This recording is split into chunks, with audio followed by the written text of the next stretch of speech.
Hey, this is Heidi Dawson. If you love all things health and wellness and style of any kind, hang out here with me each week. I'm obsessed with never-ending improvement, and it's all in an effort to help each one of us live a wildly successful lifestyle. Subscribe today so you don't miss a thing. Hi, guys. Welcome to episode 310 of the Wildly Successful Lifestyle Podcast. I know I'm kind of on a roll about health and nutrition, but I just go where my intuition takes me. And our diets have a lot to do with our mindset anyway. So we really have to be aware of how we use our words and our thoughts when it comes to food, which is why this topic even came up in the first place.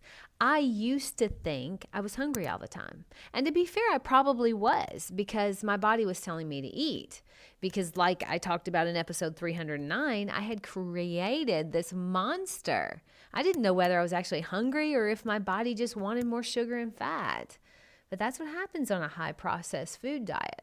And when I say diet, just to clarify for the rest of the episode, I mean what you eat. That's the definition of diet. It's what you eat. That word has gotten a bad rap, but 100% of us are on a diet of some sort because we have to eat to live. Anyway, okay, so my friend was telling me a story of staying with her sister for several days and how healthy they eat, which I thought, oh, that's good. But she said after a few days, she was so hungry because all they had around was healthy food. So she decided, well, I'm going to take this into my own hands. And she offered to take them all out to eat, which they did. And their meal of choice was a Mexican restaurant. She said she was so happy to finally not be hungry.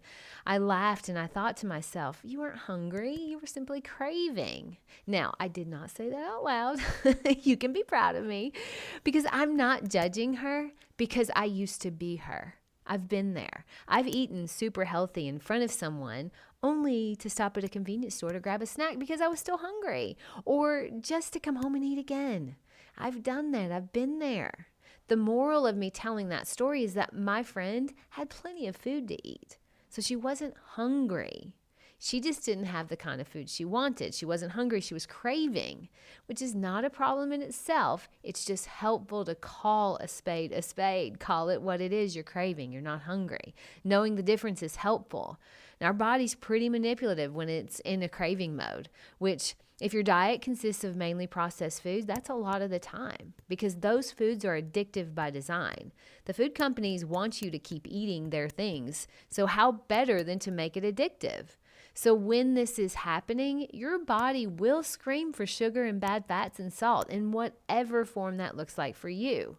So we think we're hungry when it's really our body craving and slipping a note to our brain to get us that thing that we must have or we'll die. Or it'll give us a headache or be cranky, whatever. And this cycle will continue as long as your body's addicted to sugar or bad fats and salt, which is what a majority of processed foods are made of. I know because I lived it for years. Now, I've talked about Scott Quitt before. He was a trainer, nutritionist that used to be at our gym here locally. He was really, really good at understanding nutrition. Now, his bedside manner, not so good. He was not the friendliest guy around. But sometimes that can be helpful because they usually are just straight shooters. And even though we don't like that, here I am 10 years after working with him and I'm still using some of the tips he gave me. So my husband was working with him one day and he told him that he liked to eat a protein bar in the afternoon because he got a little hungry. And Scott said, basically, why were you hungry when you had eaten lunch? You shouldn't be hungry. So Eric said, well, I don't know. To which Scott said, you're not hungry. You're craving. You're craving the sweet and salty of that protein bar. That's all it is. Next time it happens, imagine an apple in your head. If you don't want the apple, you'll know I'm right.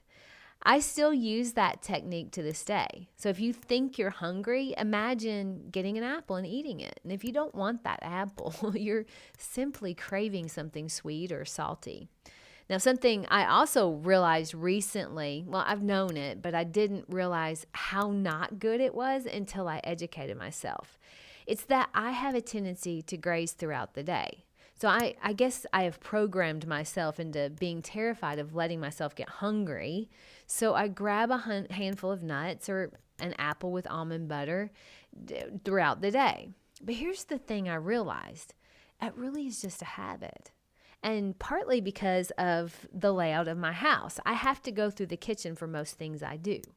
To get to the laundry room, to get to my favorite workspace, which just happens to be an extension of the kitchen, which I hadn't really thought about that. Or to leave the house by way of my car, I have to get to the garage, which of course I have to go through the kitchen. But I feel like every time I go through the kitchen, my thought is, oh, there's the pantry. Let me grab a handful of nuts. Or maybe I'll have a handful of those Siete kettle chips. Or, oh, that apple looks good. Let me grab some almond butter and have a snack. Completely out of habit and completely out of my brain telling me I'm in the kitchen, so I must need to eat. And that happens a lot during the day. I realized that I never really actually allow myself to be hungry. And I know those are healthy snacks, but our body doesn't need 24/7 food. And we can easily overeat healthy food too, like nuts and almond butter. I was talking to my friend Ray at the gym. Shout out to Ray. He also listens to my podcast. But he was telling me that episode 307 resonated with him because he used to try every new exercise for all the same reasons. If you haven't listened to that one, go give it a listen too. But anyway, I told him that I have an episode coming up about food. And we started talking about that very thing. We started talking about food and how you can unconsciously way overeat healthy food. He said before he really got serious about his nutrition, he would grab a handful of nuts every single time he went through the kitchen, just like I would do. And then he started taking note of what he was eating. He realized he was eating like 5,000 calories worth of nuts. And it doesn't take that long to do it. He wasn't hungry for that much food. He was craving and eating out of habit as well. And once he figured that out, he stopped and his physique changed drastically. He's a beast now. He's a machine. The reason your body craves sugar and carbs is because that's what it's used to getting. And so that's what it's using for energy. So it thinks it's going to die if you don't get more fuel. But in order to get out of that vicious cycle, you have to go through a little bit of hunger and a little bit of detox to let your body start appreciating food that will actually gives it nutrients like whole foods and salads, avocados and eggs and lean grass-fed meats. I mentioned in the food episode 309 that if there are ads for certain food, maybe steer clear of it. I mean, when they say to shop only the outer aisles, that is also another very, very good tip.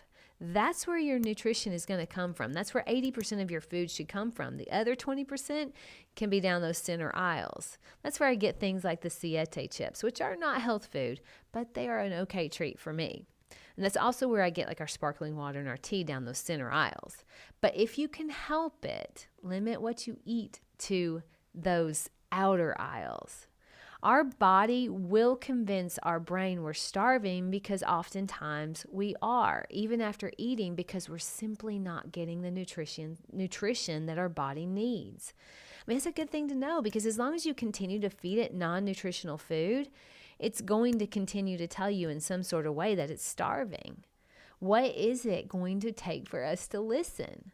And that's going to look different for everyone. For me, it looked like inflammation and itching, mood swings, headaches, and weight gain. Those are all things that happened to me when I was eating lots of processed food. I mean, our bodies are beautifully designed so that they will sludge through as long as they can. But if you really want to thrive, not just survive, you'll start listening to what your body is trying to tell you. I mean, the answer to a lot of our problems would be to eat for nutrition, not entertainment. When your body gets real nutrients, it can go much longer in between meals. You'll notice your need to snack is more from habit than hunger. When your body is getting what it needs to thrive, you'll notice you still may have the habit of snacking. I still have moments where I find myself not hungry but walking through the kitchen and it tells me, oh, I should nibble on something because I'm in the kitchen.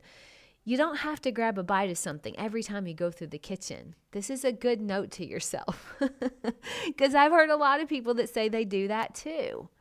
My challenge to you this week is to get really good at noticing the difference between whether you're actually hungry or if your body is simply craving. Also, notice what your body is telling you when it's screaming out for more food. What is it really asking you for? It's not asking you for more processed food. It's begging you for nutrition. And you aren't going to find that on the inner aisles of the grocery store. It's simply not there. I love you guys. I'll talk to you in a few days. Don't forget to subscribe and share with your friends, because we're just going to keep going bigger and better places together, and I love that about us. Talk to you in a few days.